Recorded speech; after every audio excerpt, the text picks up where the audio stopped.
Watch Keith Ellison reduced to stammering mess as reporter nails him on racism. Democratic Representative Keith Ellison of Minnesota is perfectly happy calling President Donald Trump a racist.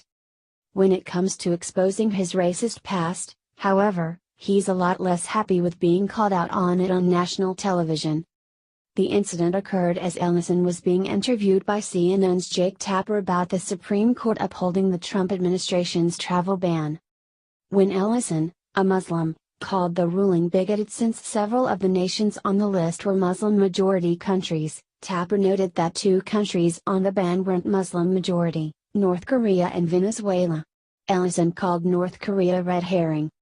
He said he wanted a complete and total shutdown of Muslim entry into the country, Ellison said.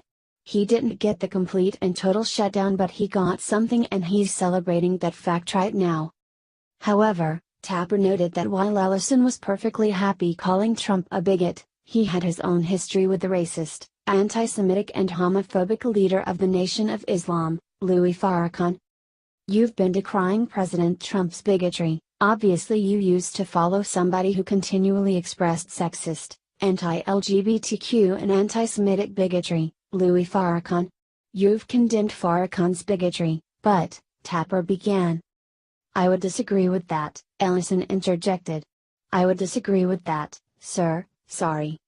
What are you disagreeing with? Tapper responded. That comes up in this context, the representative continued. Well, you're decrying bigotry and Louis Farrakhan is a pretty clear bigot, Tapper responded. Right, and I agree that that's true, Ellison said, and I think that I've made myself very clear, but that's just going back to the false equivalency. Look, I don't have any support for what the individual you just mentioned stands for, nor do I agree with Trump's bigotry either.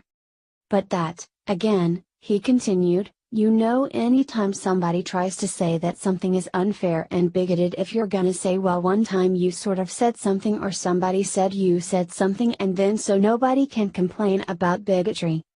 Oh, well, you were a follower of Farrakhan, Tapper said. You were a follower of Farrakhan, sir. No, I wasn't, Jake, that's not true, Ellison said. Well, at least he didn't go the Chuck D route and instruct Tapper not to tell him that he understands until he hears the man. Ellison was involved with the Nation of Islam back in the 1990s, but disowned them during his 2006 run for Congress. I have long since distanced myself from and rejected the Nation of Islam due to its propagation of bigoted and anti-Semitic statements and actions of the Nation of Islam, Louis Farrakhan, and Farrakhan aide, Khalid Mohammed, Ellison said in a letter to Jewish groups at the time. However, reports have surfaced that Ellison has had contact with the controversial Nation of Islam leader since then, including an alleged meeting in a hotel suite as recently as 2015. During the CNN interview, however, Ellison refused to mention Farrakhan by name. I'm disappointed that that's why you called me on your show today, Ellison reprimanded Tapper. I'm disappointed Ellison wouldn't even name Louis Farrakhan by name, but we all have disappointments. At least Tapper wasn't willing to let Ellison get